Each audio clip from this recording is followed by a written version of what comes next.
हाय दोस्तों, नमस्ते, प्रणाम। मैं मनीषा यादव अपने यूट्यूब चैनल अवधि गीत 4665 में आप सभी का स्वागत अभिनंदन करती हूँ। आज एक बहुत ही पुराना, बहुत ही प्यारा कहा हुआ गीत गाने जा रही हूँ। गीत जैसा भी होगा कमेंट बॉक्स में ज़रूर बताना और प्लीज़ आप लोग से रिक्वेस्ट है हमारे चैनल को सब्सक्राइब करना, लाइक करना, कमेंट करना, शेयर करना।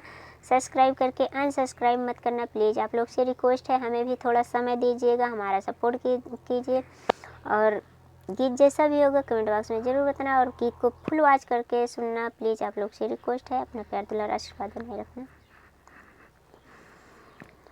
आजमगढ़ से आइल बा सोनार छोटी ना नदी, आजमगढ़ से आइल बा सोनार छोटी ना नदी, झूलनी गड़ेल रउआदार छोटी ना नदी, झूलनी गड़ेल रउआदार छोटी ना नदी, झूलनी होई गे आपना सोनरवा होई गे सापना, झूलनी होई गे आपना सोनरवा होई गे सापना, सैया होई गे गुलरी के फूल छोटी ना नदी, सैया होई गे गुलरी के फूल छोटी ना नदी, आजमगढ़ से आइल बा सोनार छोटी ना नदी, आजमगढ़ से आइल बा सोनार छोटी ना नदी, झुमकी गढ़ेला रउआदार छोटी ना नदी, झुमकी गढ़ेला रउआदार छोटी ना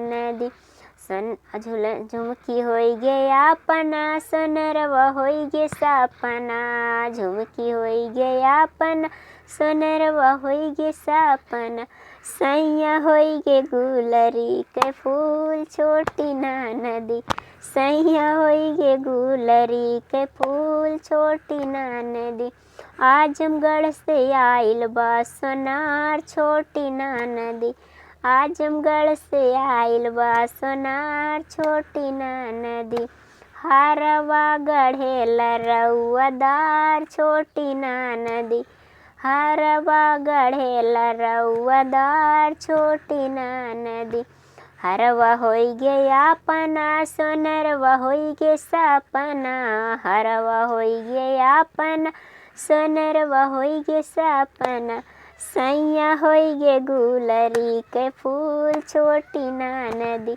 सैया होई गे गुलरी के फूल छोटी ना नदी, आजमगढ़ से आइल बा सोनार छोटी ना नदी, आजमगढ़ से आइल बा सोनार छोटी ना नदी।